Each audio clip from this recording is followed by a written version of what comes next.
आज का हमारा विषय है उदासीनता।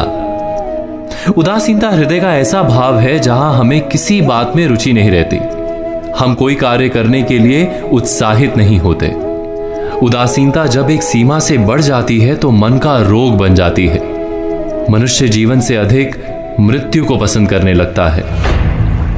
हम सब जीवन में कभी ना कभी उदासीनता का अनुभव अवश्य करते हैं। मन निराशा से भर जाता है और हम कार्य का त्याग कर बैठते हैं। अधिकतर हमारी उदासीनता कुछ समय के लिए ही होती है, इसलिए उससे होने वाली हानि को हम पहचान नहीं पाते।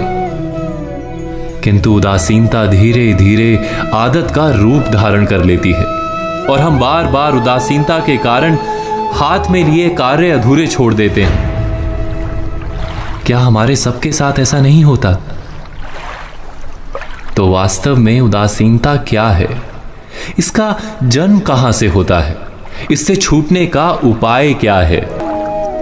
उदासीनता वास्तव में मन की ऐसी स्थिति का नाम है जब हमें अपनी तकलीफों, अपनी कठिनाइयों का कारण बाहर दिखाई देता है। हम कहते हैं कि समाज बुरा है, नौकर या स्वामी गलत है, पति या पत्नी का बर्ताव अनुचित है, जीवन की परिस्थितियां प्रतिकूल है, वक्त हमारा साथ नहीं दे रहा, वगैरह वगैरह।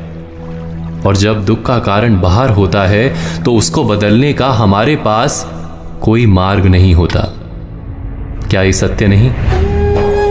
हम समय को किस प्रकार बदल सकते हैं? परिस्थितियों में कैसे परिवर्तन ला सकते हैं हम? अर्थात हम स्वयं को निस्सहाय मानने लगते हैं और वहीं से उदासीनता का जन्म होता है। क्या ये सत्य नहीं?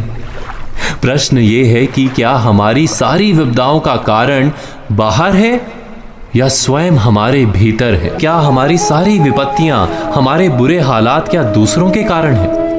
क्या हमारा परिवार हमारा शत्रु है? क्या समाज दुश्मन है? या हमारी परिस्थितियां हम स्वयं निर्मित करते हैं? विचार कीजिए। पतझड़ में पत्ते गिरा देने वाली ठंड क्या वृक्ष के साथ दुश्मनी कर रही है? नहीं, ऋतु चक्र तो अपना कार्य करता है। उसे पेड़ के साथ ना दुश्मनी है ना दोस्ती। ऋतु चक्र के अनुकूल हो जाना वृक्ष का कर्तव्य है। ठीक वैसे ही समाज कभी किसी व्यक्ति का ना मित्र होता है ना शत्रु।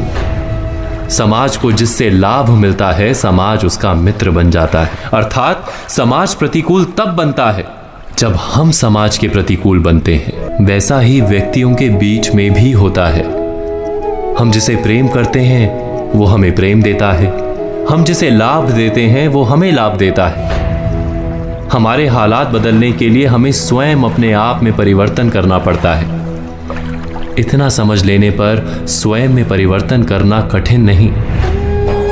अर्थात जीवन में उदासीनता का कोई कारण ही नहीं, केवल अपने आप में परिवर्तन करना पर्याप्त है।